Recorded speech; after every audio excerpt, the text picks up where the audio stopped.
Hi everyone and welcome on my YouTube channel. इस video में हम इस खूबसूरत से प्लांट के बारे में बात करेंगे। ये ड्रेसेना फैमिली का प्लांट है, एक पत्तीदार पौधा है और सॉन्ग ऑफ इंडिया नाम से ये प्लांट काफ़ी ज़्यादा पॉपुलर है। ये NASA approved air purifier plant है और इसे बहुत ज़्यादा धूप की ज़रूरत नहीं होती। ये एक इंडोर प्लस आउटडोर प्लांट है।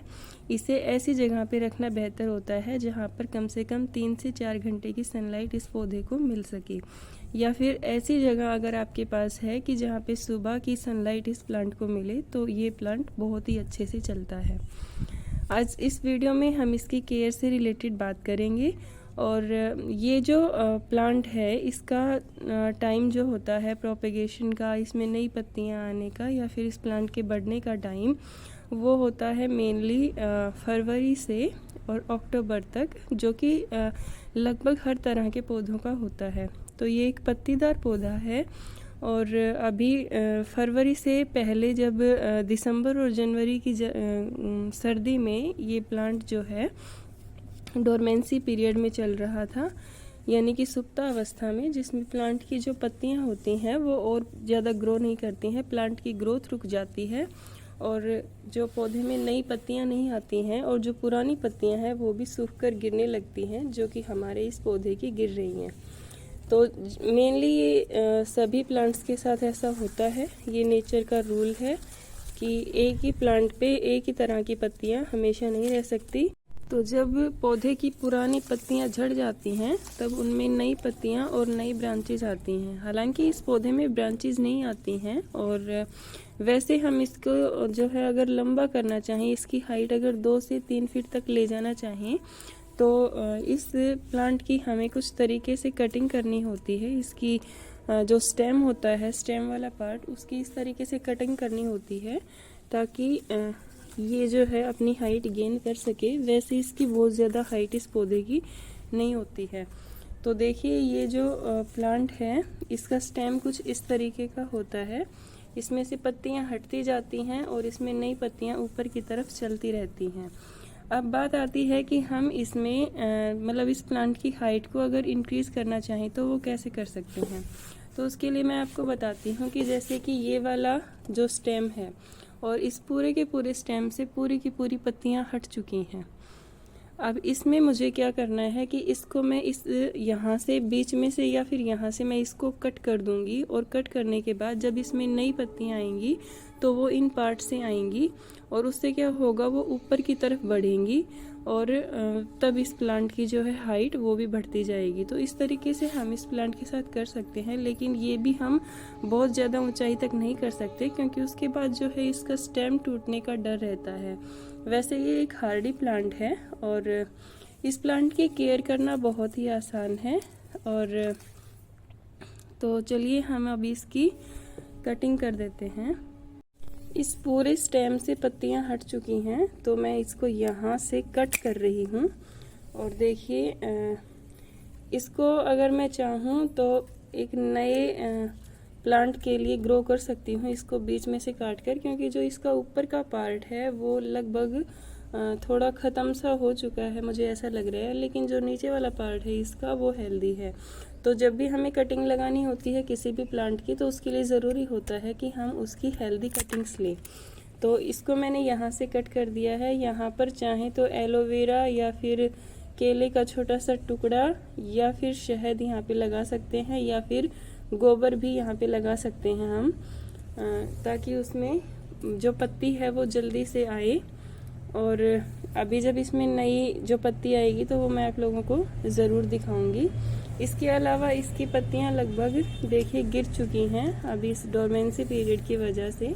अब इसमें जैसे फरवरी से लेकर और अक्टूबर नवंबर तक ये प्लांट्स खूब अच्छे से बढ़ते हैं और उसके बाद से फिर से इनकी पत्तियां झड़नी स्टार्ट हो जाती हैं। तो इस दौरान ये प्लांट अपनी ग्रोथ करेंगे। इसके अलावा कई बार क्या होता है कि इनकी कुछ जो स्टेम है वो बिल्कुल सीधी बढ़ती हुई जाती हैं, कुछ जो स्टेम है वो टेढ़ी हो जाती हैं, जैसे कि ये वाली हो रखी हैं।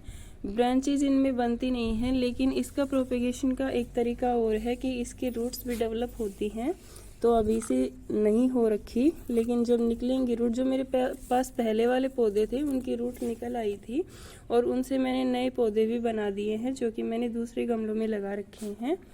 और ये देखिए, इस वाले प्लांट के भी हम पौधे साफ कर देते हैं। और अभी बात आती है कि हम इसकी गुड़ाई कर दें अच्छे से। प्लांट्स की जो मिट्टी को मतलब उसमें से एयर पास हो सके, तो उसके लिए ज़रूरी होता है कि टाइम टू टाइम हम अपने प्लांट की जो मिट्टी है इसमें गुड़ाई करते रहें। तो ये हमारे प्लांट के ग्रोथ के लिए काफ़ी अच्छी चीज़ होती है। तो ये देखिए, इन दोनों में अभी मैं गुड़ाई करूँगी। गुड़ाई करते वक्त हमें ध्यान रखना है कि हम ये जो मिट्टी है इसकी सबसे पहले ऊपर से हल्की हल्की गुड़ाई करें।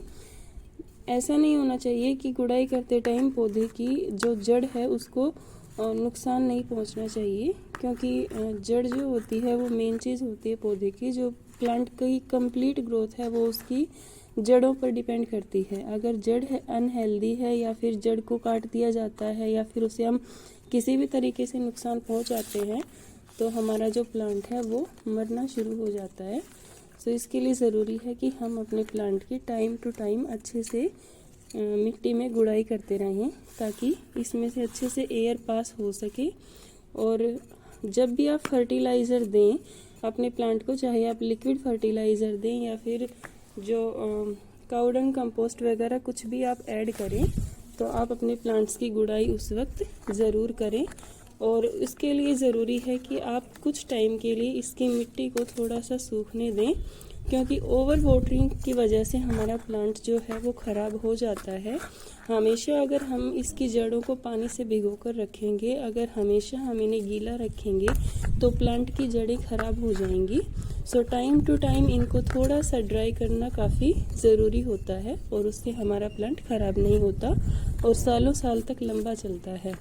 मेरे पास ये पौधे करीब 2 साल से हैं, और इन्हीं पौधों से मैं और भी नए पौधे बना चुकी हूँ। अभी हमने इसकी गुड़ाई कर दी है, मिट्टी अभी गीली है, और अब हम इसको थोड़ा सा सूखने के लिए छोड़ देंगे, और उसके बाद हम इसमें फर्टिलाइज़र ऐड करेंगे। ये प्लांट बहुत ही ज़्यादा सनलाइट को पसंद नहीं करते हैं। अगर आप इसे बहुत ज़्यादा सनलाइट वाले जगह पे रखते हैं तो आपका प्लांट ख़राब होना स्टार्ट हो जाएगा। और क्योंकि ये ज़्यादा सनलाइट पसंद नहीं करते हैं, इसलिए आप इन प्लांट्स की जो वाटर की रिक्वायरमेंट है उसके ऊपर ज़रूर ध्यान दीजिए। इन्हें आप कभी भी ओवर वाटरिंग मत कीजिए, कभी भी इनके गमलों को पानी से कंप्लीट मत भरिए, क्योंकि उससे आपका प्लांट जो है उसकी पीली पत्तियां हो जाएंगी और जड़ें जो है ख़राब होनी स्टार्ट हो जाएंगी। इस बात का आपको ख़ास ध्यान रखना है। और जब भी आप इसमें पानी दें तो इतना दीजिए कि मतलब मिट्टी है वो ठीक से गीली हो जाए, नमी हो जाए मिट्टी के अंदर। बाकी बहुत ज़्यादा गीला या फिर कीचड़ करके रखने की इसे बिल्कुल भी ज़रूरत नहीं है। दूसरा, आप अपने प्लांट्स की पत्तियों को ज़रूर साफ़ रखें। जब तक आप अपने प्लांट्स की पत्तियों को साफ़ रखेंगे तब तक नई पत्तियों की ग्रोथ में हेल्प मिलेगी। अगर आप अपने प्लांट को बहुत ही ज़्यादा डस्ट से भरा हुआ रखते हैं, साफ़ नहीं करते हैं, तो वो उस चीज़ का असर आपके प्लांट की ग्रोथ पर ज़रूर पड़ता है। और दूसरी चीज़ की डस्ट लगे हुए पौधे अच्छे भी नहीं लगते हैं। अपने प्लांट की जो पत्तियां हैं, मतलब अपने प्लांट्स को साफ़ सुथरा ज़रूर रखिए। तो इसमें अब मैं बताती हूँ कि कौन सा फर्टिलाइज़र मैं यूज़ करूँगी मिट्टी के सूख जाने के बाद। फर्टिलाइज़र के रूप में मैं इसमें अनियन पिल फर्टिलाइज़र को यूज़ करूँगी, जो मैंने प्याज के छिलकों से बनाया है। जो सूखा वाला छिलका होता है प्याज का, उसी से। और उसका पूरा प्रोसेस जो है मैंने अपने चैनल पे शेयर कर रखा है, आप मेरे वीडियो सेक्शन में चेक कर सकते हैं।